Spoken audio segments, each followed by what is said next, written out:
been cordial to you in any way, it's not because I didn't want to, it's because I am not social. I do not like to talk in front of people at all. I don't like to talk to many people, but when I do talk, I tend to ramble. So if I ramble at any point during this and you want to raise your hand and point your clock or something, go right ahead. Because my wife will tell you I am the most social, insocial person that she's ever met. Before I get started, I got this invite to do this probably when I was coming to CR, probably 2.5 years ago. I was coming for a stint, and I fell out of my recovery, fell out of the whole process, and went into a really dark time for the last couple of years. So when I got back on the boat this time, the first thing Jerry was like, hey, you need to be prepping because we want to hear this testimony. My recovery looks a little bit different than some. It's not of drugs or alcohol, although that played a big part in my youth. But my recovery, if I've not announced it out here, in announcements, I think I've said it is from self-harm and suicidal ideations. So I've spent a long time going through the process of healing and understanding what I was going through all the years that I had no clue what I was going through. You're going to have to go somewhere else. I want to start going through a couple things that this is my notebook that I take with me to church. And if this isn't a direct reflection of how God has been working on me, and I'm assuming how he works on everybody else, it's I just look back at this and I'm dumbfounded at the way that these things work out. So before service starts, I give a little self-reflection. I write like a sentence of how I'm feeling. Just a real quick note, like a diary. And a couple of these is, today I feel convicted to examine my faults. I've had a weakness in me this week, and I feel the importance of family and friends.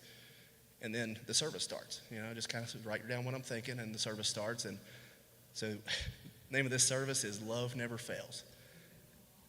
So, and I don't see this I wrote down and I take notes and I don't look back at it until I see it, and I'm like, oh my gosh, that hits so much harder.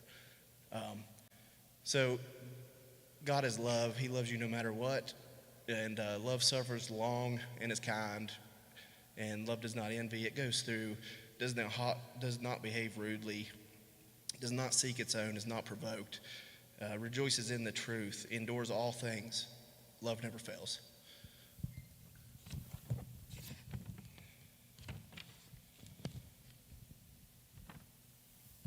Today I feel convicted to you. I don't understand where I am or where I am to go. I trust you for my family, and I'm available for you. The title of this message was Don't Look Back. There's no armor on our back. God gives us all the armor, but there's no armor on your back. This whole message was just focused around moving forward, facing forward, and forgetting the past and everything that we've been through.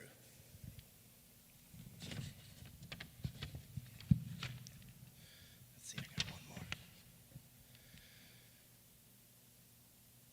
Okay, today I'm feeling anxious and having racing thoughts. Lord, come to me and take this spirit of fear away. Title of that message was Rebuilding Fresh Fire.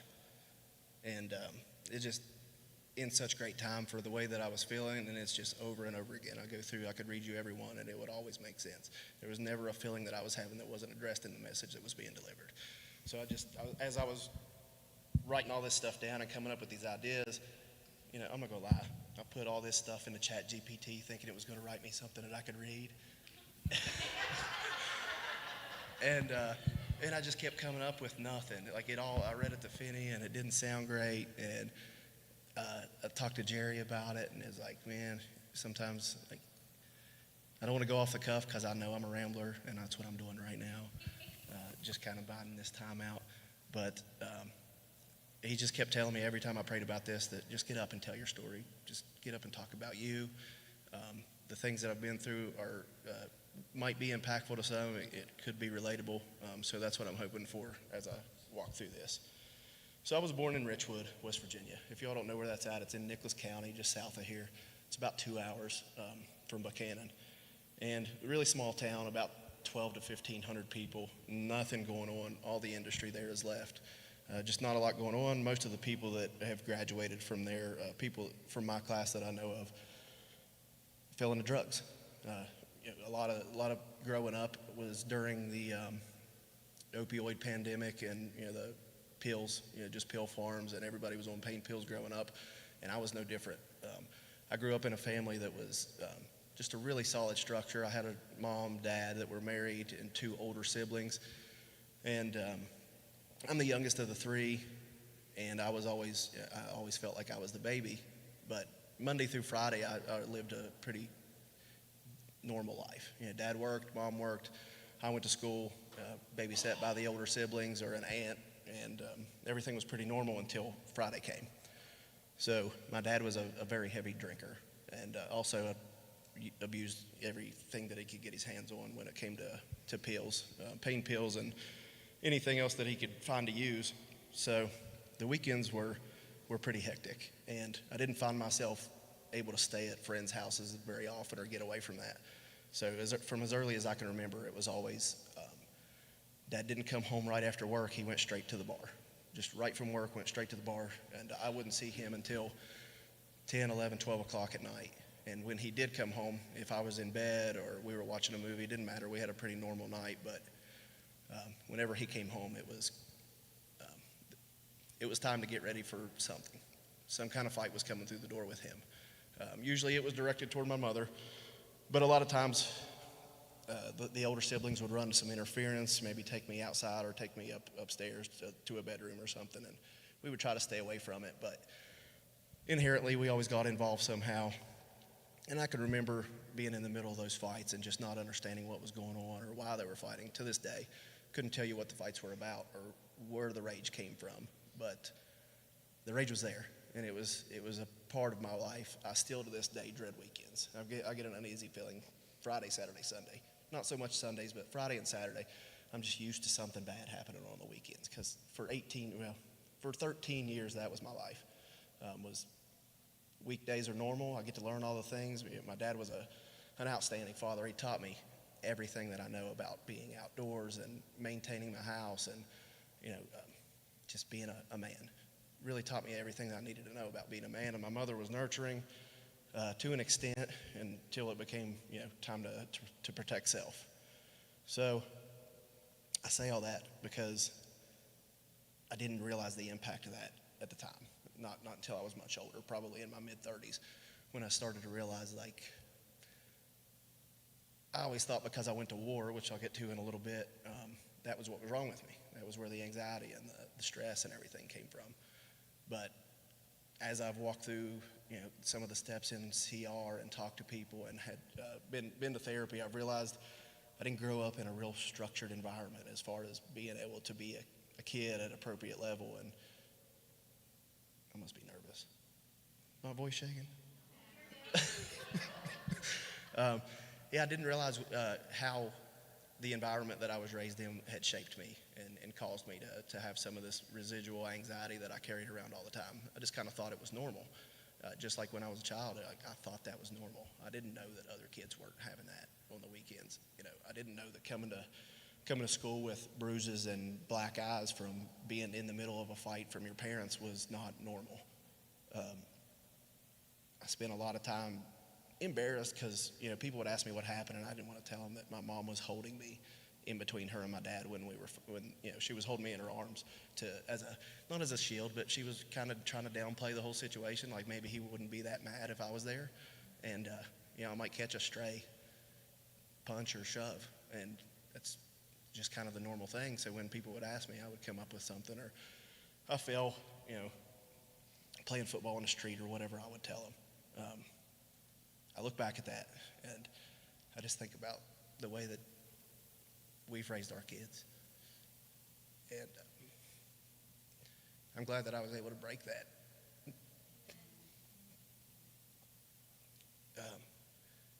It's always the goal. When you look back, you're like, I want to change things for the better. We want to break the generational curses and raise them the way that we wish we were. So that's been a goal. And funny enough, as hard as I've tried and everything that I've been through that I'll talk about is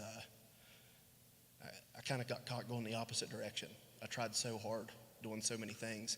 I tried to break away from what I was raised in so hard that I lost myself. And I realized that I failed in a lot of places that I thought I was winning. So my parents divorced when I was 13. After years of being raised like that, you would think I probably would have went with my mom. But she had tried to get me to leave my dad so many times. She was always with another man, always trying to get me to leave with another man. She tried to get me to leave several times, and I would never go, so I assume that's why she stayed. But when I was 13, she finally left with another man, and I stayed with my dad. I couldn't tell you for the life of me why I did it then. I knew that the brunt of everything, it was only going to get worse for him. Through a divorce, his alcoholism was worse than ever. And looking back, I think that maybe I stayed there to make sure that he would stay there, because I was worried what would happen if he was alone. So at 13 years old, I don't think that's the decision that I should have been having to make looking back as an adult. Is I stayed for the protection of my dad because I thought I could maybe help him through that time. I had no place trying to help him through whatever he was going through. But I did, and things got worse, like I probably knew that they would. We came to blows every weekend. I was literally in a scrap every weekend with my dad, unless at that point I was staying over at some friends and I was playing sports, so sometimes I wouldn't be home. But I always had to go home. Usually Saturday evening, if I was away, I would come home, and it was just like, how bad is it? I mean, I would come home sometimes, and there was one weekend I came home, and he had been stabbed at the bar. So he's just in a drunken stupor, laying on the couch, bloody, and I'm like, what are we doing? I think I was 14 or 15 at the time, and just had no clue of what I was into at that point. Looking back on it, I'm like, I don't even remember living through it, really. I just kind of remember it as a whole. There were many times where I had to wrestle a weapon away from him when we were in fights. I can remember a couple times that it got so bad, he would come in, and instead of a fight, he would want to make sure that I was growing up as a man. And mind you, he's just completely full of pills and alcohol at this time. This is somewhere in the middle of the night on a Friday or Saturday night, and he introduced me to, I don't know if everybody in here knows, but he introduced me to the game of Russian roulette. So we would sit at the kitchen table, and he would put it around in the chamber and spin it, and he would take turns clicking it. Usually that ended up in a fight between him and I. I was big enough then that I was winning most of the fights, because as a young man I was a little scrappier, and I was able to at least get the weapon away from him. So that's how that never turned into the disaster that it could have been. But I look back on that, and I'm just, when I say that out loud, it sounds so crazy that could ever be something that happened. Dude, I mean, it sounds made up. And I'll be honest with this one, because I still do not know if this is a really bad dream or a memory. But before my parents divorced, and I was there after my brother and sister had moved out, I do remember one time when they were fighting, and it was the middle of the day, and I swear I remember this so vividly that it couldn't be a dream. But I think that he tied my mom up in a building and was shooting a bow and arrow at her. And I'm just trying to give like the reality of how dense it was living in this, because for me at 39 years old, reliving it in therapy and talking about it, it's just so shocking and disturbing that I don't know if anybody else has been through it. I want it to be heard, that it could be, such bad situations, and that where I am now, looking back on it, it just, I'm so grateful for everything that happened, and I wish that I would have known things. I wish I would have known some more things to use back then. I think that a program like CR, with the people that are in it, 30 years ago, could have helped my dad. I don't think he had an avenue to take on that stuff. So let's move on from that. I think I've spent enough time So we fought a lot. I got into it. I seen really bad things growing up. And at 16, I moved out from my dad. He moved in with a woman, and I moved in with my grandmother, who introduced me to church for the first time. She would take me on Sundays, and that didn't last very long. I found a youth group that I got plugged in with, and ultimately I found a girl that I was interested in the youth group. So I went to a different church and started doing the summer thing with that group because the girl was there. So that's how that worked. So my introduction to my faith, and as I understood it, the first time that I was saved and baptized happened in that over the summer of me going into my junior year in high school. And it was brief. I got a good understanding of, God and Jesus, but I didn't grasp what he had done for me. I really didn't understand. I knew what faith was at that point. That was the first time. My parents never took me to church, so that was my first introduction of any type of faith. I quickly fell out of that into my senior year. I got involved in sports, and my grandmother was a saint for taking care of me. She made sure that I did my homework and had structure and woke up for breakfast and all the things that I'd never had.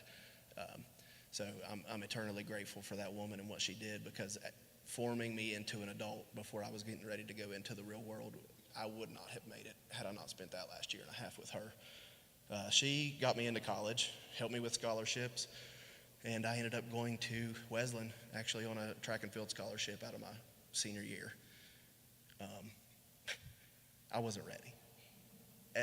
I graduated at 17 years old, and coming up into college and living on my own and having come from what I came from, as soon as I got to college and I realized that there was alcohol everywhere and drugs everywhere. I was an athlete, so I spent a lot of time being on the field and in class, but the rest of my time was anywhere that I could get something to drink or a Xanax or whatever it was that I wanted to party with on that weekend. So I crashed out of college pretty hard, and I look back on that and I realize, because this is kind of what starts to shape my adulthood, is when I got thrown into the middle of it and didn't understand anything. And this kept coming to me, so I put it in here as a note. The world will put you in places that God never intended you to be.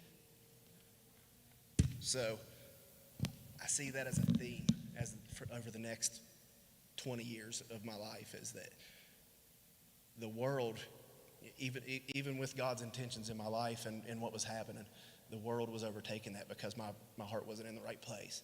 I didn't understand where I needed to be with my faith or what God was trying to do with me, and I didn't have any interest in it. I was trying to build a life, and I didn't know where that was taking me.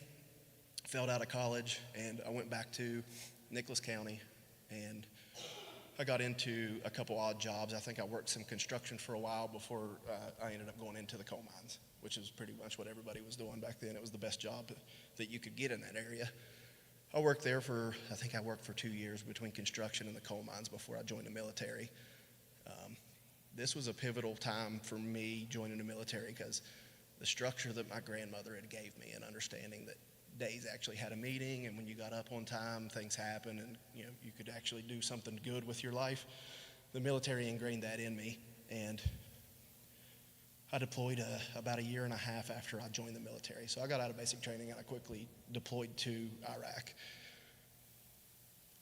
I could tell you a whole lot of stories about Iraq, but I don't think it's necessary. We've already talked about the childhood that I've had, so a little bit of war thrown in there is not really going to do that much worse.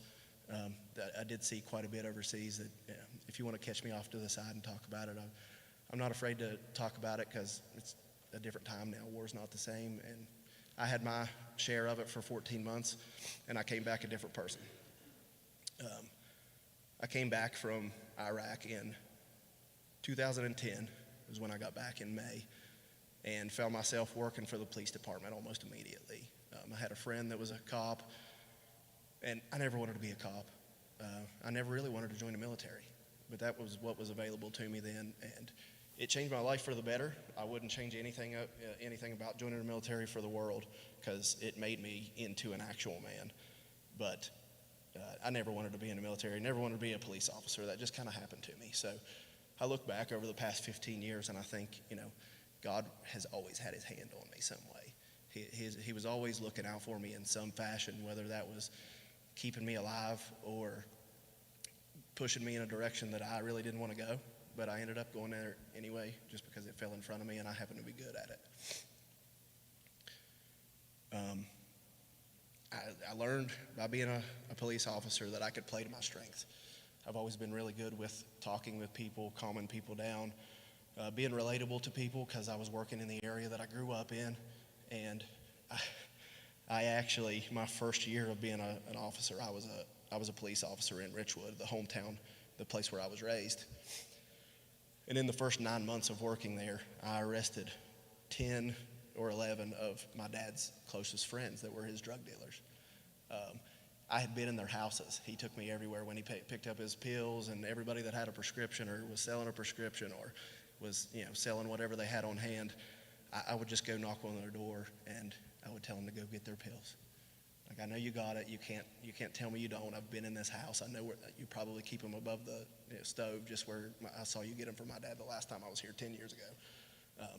So I love that part because they hated me for it, but they always brought me their pill. Like, never had to have a warrant. They always brought them to the door. I was like, thanks for doing business. I'll see you later.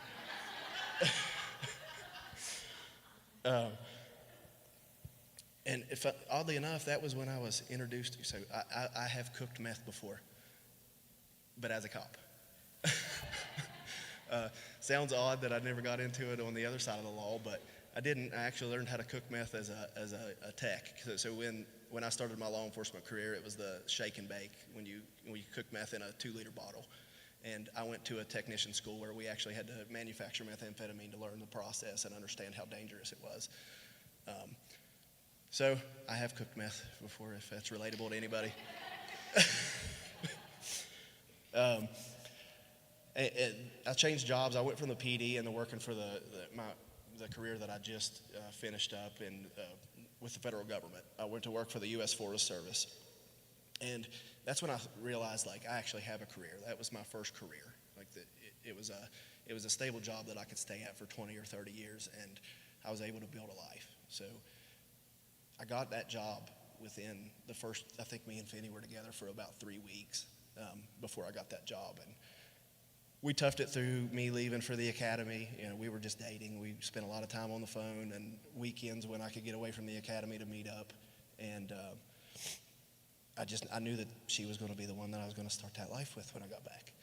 So when I did, we started our life almost immediately. We moved in together as soon as I got out of the academy, and we started having kids. I ended up with 3 beautiful kids. I mean, there may have been some stuff happen in the middle of that. We probably got to know each other a little bit more before, but we did move in together, like, right off the whip. But we had Maddox in the, I was with the agency for me and Finney have been together 14 years, and Maddox just turned 12. So we were pretty quick off the jump with getting our family started. And then Mila came along right after that. And I realized I was building something that was, it was that life that I never thought I would have. I didn't understand that if I ever had it, I knew that I wanted to do things completely different than I got brought up. And at this point, Finney didn't even know anything about this stuff until I started struggling.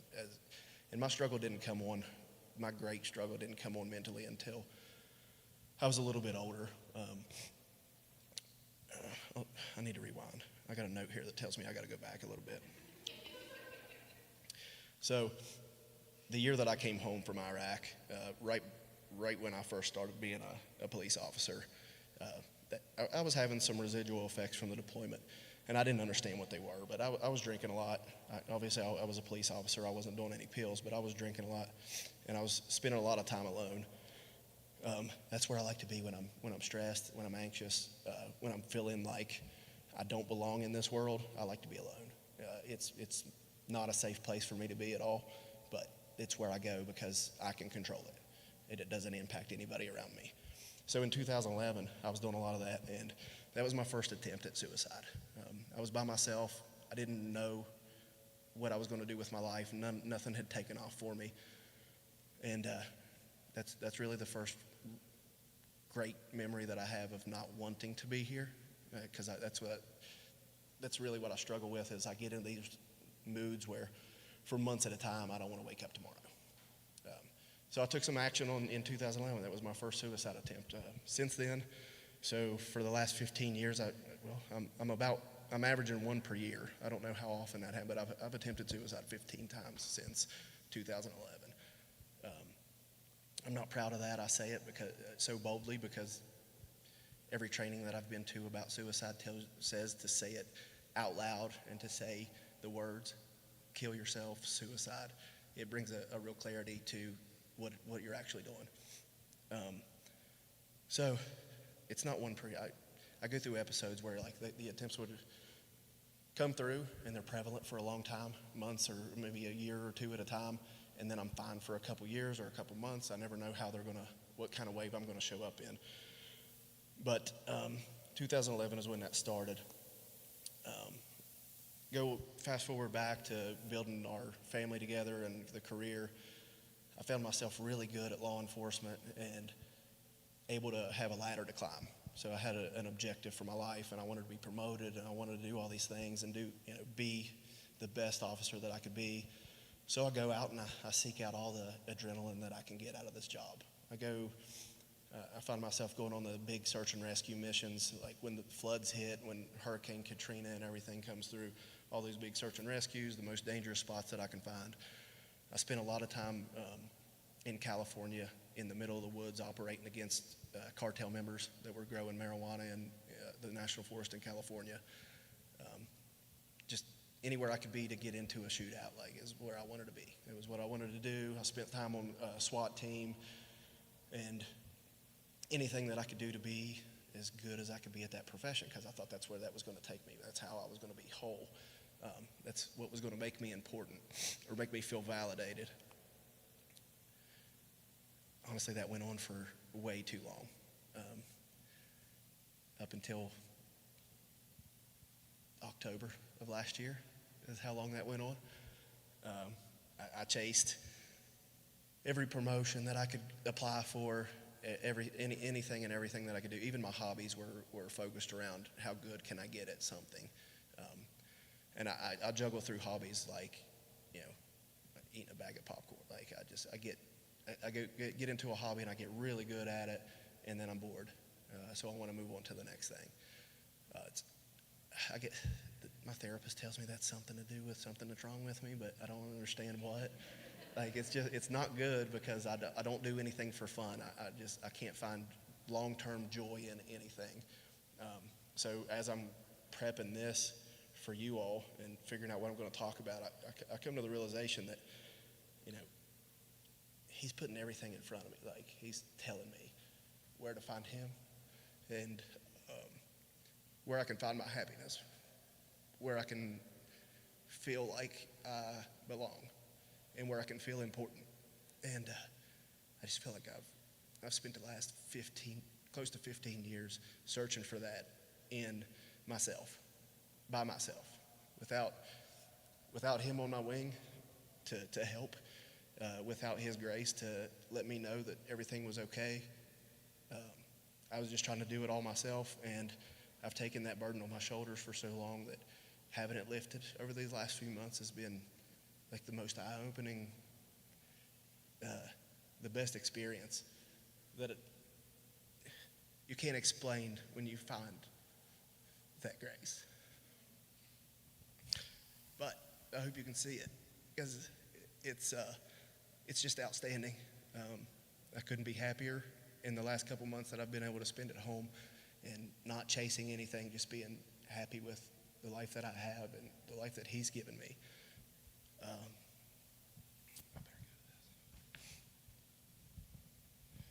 So this has been really hard for me, and I take it most of the people in here have opened up to somebody at some point and felt vulnerable or been afraid to open up to somebody. And I was just thinking about this earlier.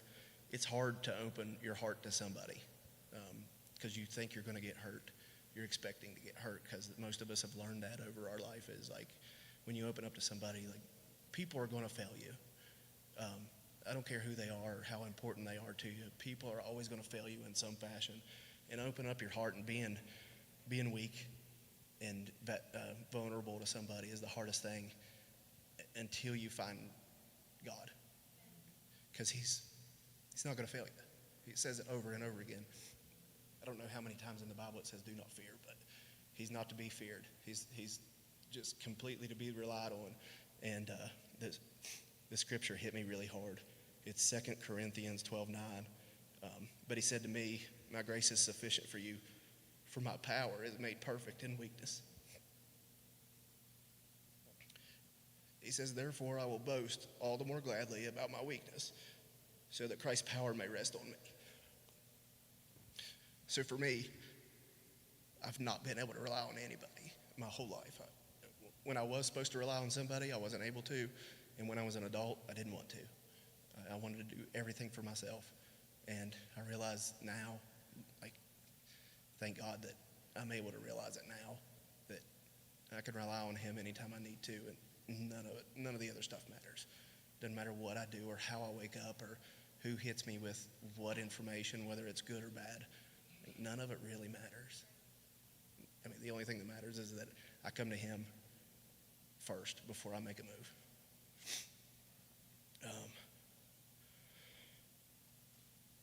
I wrote another one down. Psalm 34:18. The Lord is close to the brokenhearted and save those who are crushed in spirit. And I think when you find Jesus and you actually open up to him, that you probably are crushed in spirit. Like, you realize that everything that you've put into life and put into the world is, none of it matters. Your whole world is going to crash down on you before you can actually bend at your knee and surrender your life to him. Like, everything else, nothing else matters in that moment. I don't care how much stock you've put into life. And I've put a lot of stock into living in this world and trying to make it what I wanted it to be. And it looks nothing like what I thought it was going to. So as of the last couple months, the last couple years, 24, I went into like a really, really bad depression. And usually they last a few months, but this one I never came out. Even when I did come out of it, I wasn't out of it. You know, the shambles that were left after the depression were so bad that I didn't really come out of it. You know, I felt a little better for a little while, but I dove right back into work. I went to the place that I felt safe. I was successful in work. I had made a career for myself that I wanted to push into, and I spent the last 2 years diving into everything that I could to avoid feeling the depression that I was in. So in December of last year,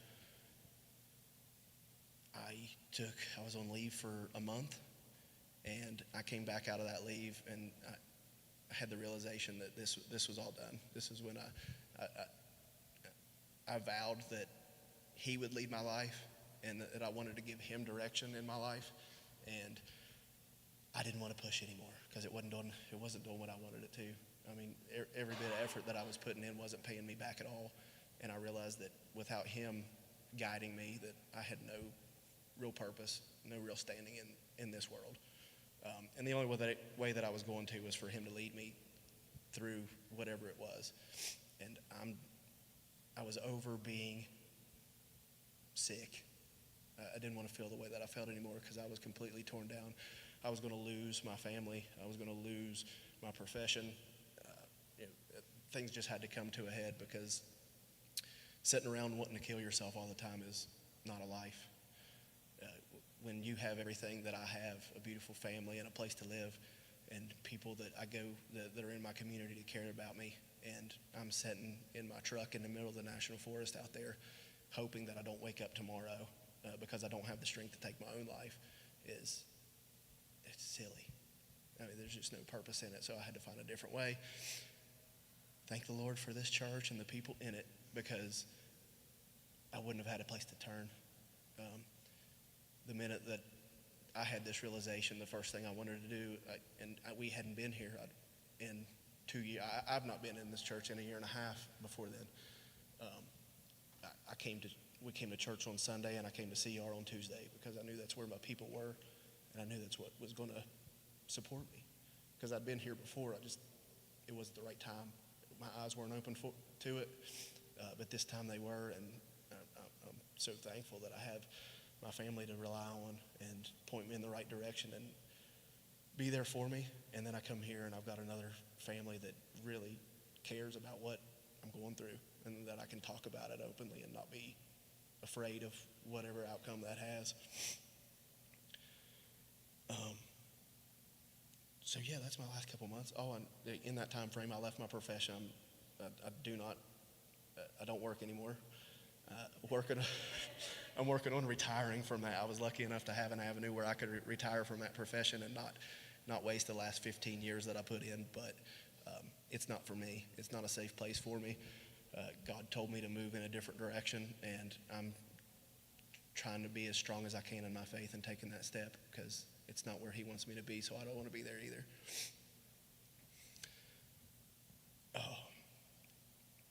I got one more scripture. James 1:2-4. Consider it pure joy, brothers and sisters, whenever you feel trial of many kinds, because you know that the testing of your faith produces perseverance. Let perseverance finish its work, so that you may be mature and complete and not lacking anything. I feel like I've built a good foundation of the times that he had his hands on me through my life, and I'm capable of doing anything that he would have me do, but I need to focus on letting him mature me and letting him be the place that if I lack anything, I come to him and I won't lack anything. I want to end this by just thanking my family for always being there, and thanking Jerry for the invite back in 21 when you first invited me to CR. It was great to get to know Jerry in that time, because I didn't know anybody here. And honestly, when I first saw Jerry in the gym, I didn't approach him the first time I saw him. I bought him for a few weeks probably before that, because he walks in looking like he looks, and I honestly, we talked about this years after we met, after we knew each other and became really good friends. The first couple times I saw him, I'm like, who's this dude? I was like, I would have never thought that we would have developed the friendship that we have out of the first couple times that but we did. We became best friends, and it's one of those things where God lays his hands on somebody, and I seen that on Jerry. In the first couple conversations we had, he told me where he went to church, and we were still bouncing around kind of looking for the church that fit, and he invited us here, and we ended up seating in here, and we couldn't be happier. I really appreciate y'all giving me the time tonight. I hope that this wasn't a complete struggle to listen to. I feel like a wreck, but I really appreciate it. Thanks for giving me the mic, Jerry.